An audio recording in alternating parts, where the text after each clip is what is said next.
Ya, pemirsa, adegan usir mitra kerja oleh wakil rakyat terjadi berulang kali. Terakhir yang menjadi giliran adalah Direktur Utama PT Krakatau Steel Persero Tbk Silmi Karim.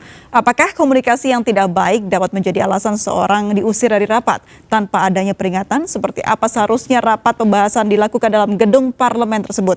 Kita akan membahas bersama peneliti Formapi, Bang Lusius Karus. Selamat sore, Bang Lusius. Selamat sore, Mbak Petril. Baik, Bang Lusius, tanggapan Anda melihat mitra kerja DPR yang beberapa kali diusir dalam rapat? Ya, luar biasa gitu ya. Ini sesuatu yang ditunjukkan DPR di awal tahun 2020 gitu ya. Awalnya kita berharap bahwa kemarahan-kemarahan yang dilontarkan atau ditunjukkan oleh DPR ini menunjukkan meningkatnya semangat kerja mereka gitu ya.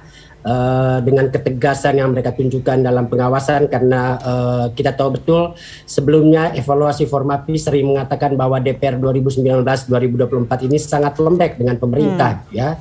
Jadi mungkin saja kemudian kritik-kritik ini membuat DPR kemudian menunjukkan bahwa mereka bisa kasar, bisa keras ya. Tapi yang sebenarnya dibutuhkan dari DPR itu adalah ketegasan mereka dalam menjalankan fungsi pengawasan dengan kemudian melakukan kontrol yang sebaik-baiknya terhadap kebijakan dan kinerja pemerintah. Dan tentu saja sikap tegas itu harus dibedakan dengan kekerasan, kekasaran gitu ya. Yang ditunjukkan DPR dengan kemudian mengusir mitra kerja lebih terlihat sebagai tindakan yang kasar, bukan tindakan yang tegas gitu ya. Karena mestinya tindakan yang tegas tidak harus kemudian ditunjukkan dengan ekspresi mengusir mitra kerja dari ruang kerjanya. Karena bagaimanapun saya kira kode etik DPR mengatakan bahwa hubungan antara anggota DPR dengan mitra kerja itu harus bersifat profesional. Karena itu tidak bisa kemudian keputusan DPR itu diambil atas dasar pertimbangan emosional. Yang terlihat dari apa yang terjadi pada Komisi 7 kemarin saat mengusir Direktur Krakatau Steel, itu sikap emosional gitu ya. Mereka kemudian tidak memedulikan alasan Direktur itu kemudian menyela pembicaraan. Padahal ada pernyataan yang mestinya harus diklarifikasi dan karena itu berbau tuduhan kepada Jadi seharusnya Bang Lusius memberikan kesempatan mengapa si bersangkutan tersebut memotong begitu ya perkataan dari ketua rapat. Gitu ya. Namun alasan yang dikemukakan karena komunikasi yang kurang baik dari mitra kerja ini, apakah pantas begitu disebut sebagai keputusan untuk mengusir mitra kerja? Saya kira sih komunikasi yang kurang baik itu juga subjektif dari DPR gitu penilaiannya gitu ya. Karena kalau kita misalnya melihat respon yang ditunjukkan oleh Dirut Krakatau Steel itu mestinya kemudian sesuatu yang bisa diterima gitu ya. Ada pernyataan yang menyinggung dirinya yang membuat dia kemudian harus meminta klarifikasi. Saya kira sih wajar-wajar saja. Dan pertama saat dia memberikan respon kepada pimpinan Komisi 7, saya kira jawabannya masih baik-baik saja gitu ya. Di respon yang kedua saya kira emosi dari Komisi 7 itu baru mulai memuncak gitu ya.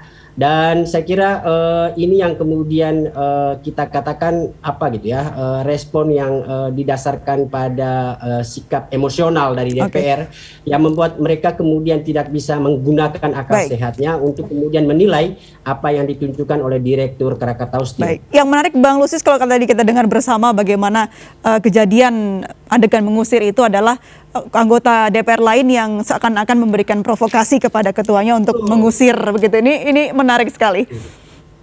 Iya, saya kira saat mereka kemudian mempermasalahkan respon dari Direktur Krakatau Steel gitu ya, karena belum diberikan kesempatan untuk ngomong, tiba-tiba dia ngomong. Tapi pada saat yang sama anggota DPR juga melakukan hal yang sama, belum diberikan kesempatan untuk ngomong, mereka kemudian memprovokasi pimpinan untuk segera mengusir Direktur Krakatau Steel dari ruang sidang. Jadi apa yang mereka kritik dilakukan oleh Direktur Krakatau Steel justru mereka lakukan sendiri. Jadi ini juga bentuk ketidakkonsistenan DPR untuk menunjukkan marwah gitu ya.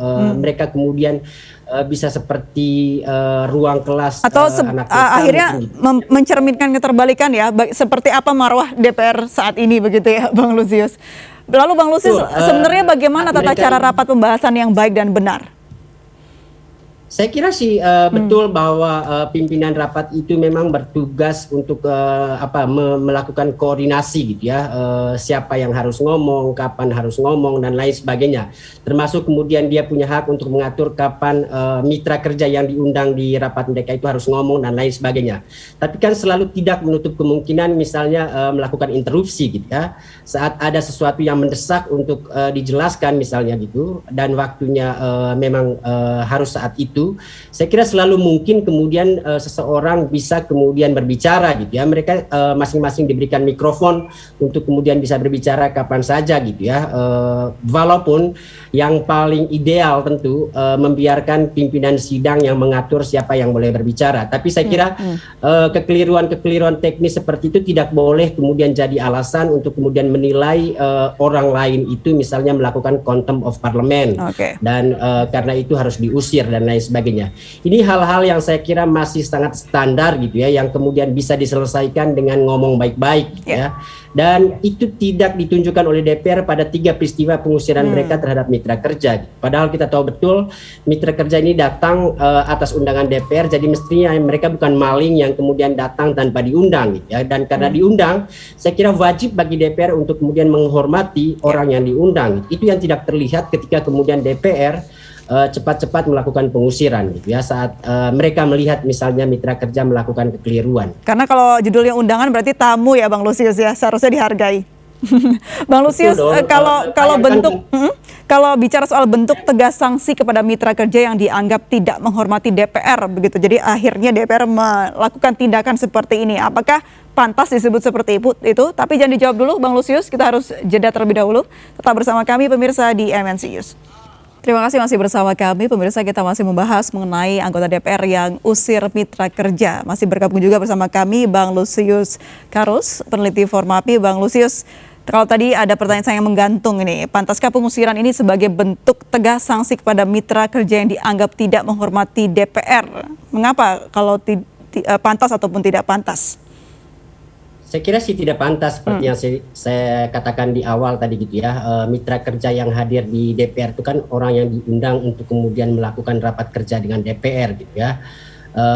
Karena diundang saya kira kekeliruan yang mungkin mereka lakukan itu tidak pantas kemudian diganjar dengan pengusiran gitu ya. Dan apalagi ini kemudian tidak ada aturan di DPR yang kemudian membenarkan ada tindakan pengusiran untuk berbagai kekeliruan atau kesalahan yang dilakukan dalam rapat gitu ya. Dan sebagai anggota DPR yang terhormat mestinya mereka harus memilih tindakan yang terhormat gitu ya, orang-orang yang bijaksana kemudian menyelesaikan persoalan dengan kepala dingin gitu ya, dengan akal sehat, bukan hanya kemudian hanya mengandalkan emosi.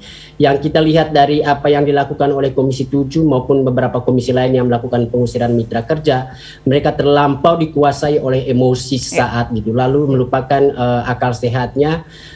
Dan dengan cepat kemudian kesalahan kecil yang dilakukan mungkin oleh mitra kerja itu jadi alasan mereka melakukan pengusiran gitu ya.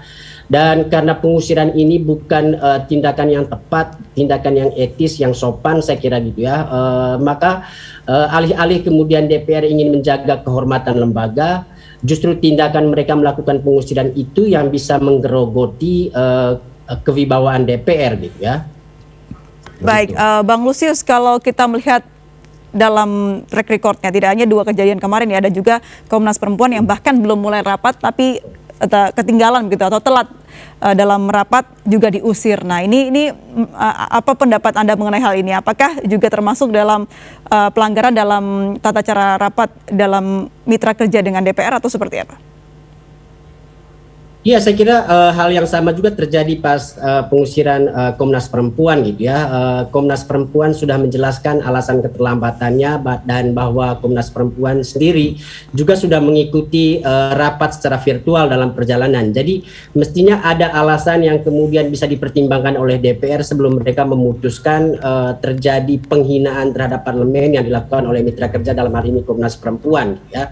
Tapi karena saking dikuasai oleh emosi dan merasa bahwa sedikit ketidakpuasan mereka atas apa yang dilakukan oleh Komnas Perempuan gitu, mengganggu emosi mereka, lalu pengusiran yang kemudian dipilih oleh DPR. Baik. Jadi buat saya mereka tidak menghormati mitra kerja dan tidak profesional ketika kemudian menganggap bahwa alasan yang disampaikan mitra kerja itu tidak patut dipertimbangkan. Baik, Bang Lusius, terakhir singkat saja, kalau memang sikap dari anggota DPR ini perlu dievaluasi, siapa yang berhak dan seharusnya mengevaluasi sikap anggota DPR ini? Saya kira sih mestinya urusan pelaksanaan kode etik itu kan mestinya kewenangan dari Mahkamah Kehormatan Dewan gitu ya. Harus ada evaluasi dari Mahkamah Kehormatan Dewan dan menerbitkan atau misalnya merevisi kode etik untuk kemudian mempertegas apakah tindakan pengusiran itu sesuatu yang etik dilakukan oleh DPR gitu ya.